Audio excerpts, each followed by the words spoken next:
বিএনপির মহাসচিব মির্জা ফখরুল ইসলাম আলমগীরের একটি ফেসবুক স্ট্যাটাস ঘিরে নানা ধরনের আলোচনা ও কৌতূহলের সৃষ্টি হয়েছে। রোববার মধ্যরাতে নিজের ভেরিফাইড ফেসবুক প্রোফাইলে এই স্ট্যাটাস দেন মির্জা ফখরুল। ওই স্ট্যাটাসে বিএনপির মহাসচিব লেখেন, united we stand, divided we fall. Bangla তর্জমা করলে দাঁড়ায়, একতায় উত্থান, বিভেদে পতন। সোমবার দুপুর 12টা পর্যন্ত স্ট্যাটাসটি 2000-এর বেশি বার শেয়ার হয়েছে এবং তাতে রিয়াকশন পড়েছে 15,000-এর বেশি। ওই স্ট্যাটাসের কমেন্টে একজন ব্যবহারকারী লেখেন, ভুল কচু ধরলে গোল কিন্তু নিজেরাই নিজেদের জালে দেবে। স্ট্যাটাসটিতে আরেক ব্যবহারকারী লেখেন, দিল্লির গোলামি বাংলাদেশে করতে দেওয়া হবে না।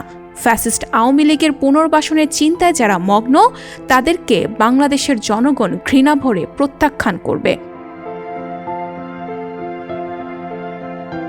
মির্জা ফখরুলের স্ট্যাটাসকে রাজনৈতিক বিশ্লেষকরাও গুরুত্বের সঙ্গে দেখছেন, কারণ বিএনপির মহাসচিব সাধারণত ফেসবুকে এমন স্ট্যাটাস দেন না। তিনি এমন সময় স্ট্যাটাস দিলেন যখন দেশে বিভিন্ন জায়গায় অস্থিরতা চলছে। রাজধানীতে কয়েকদিন ধরেই ব্যাটারি চালিত রিকশা চালকরা বিভিন্ন দাবি নিয়ে সড়কে নেমেছেন। এছাড়া বিভিন্ন শিক্ষা প্রতিষ্ঠানের শিক্ষার্থীদের মধ্যেও সংঘর্ষ হচ্ছে। রোববার দৈনিক প্রথম আলোর কারণবাজার অফিসে জিয়াফত ও গরুজবে কর্মসূচি ডাকেন বিক্ষোভকারীরা। এই ঘটনায় পুলিশের সঙ্গে আন্দোলনকারীদের দফায় দফায় সংঘর্ষও হয়।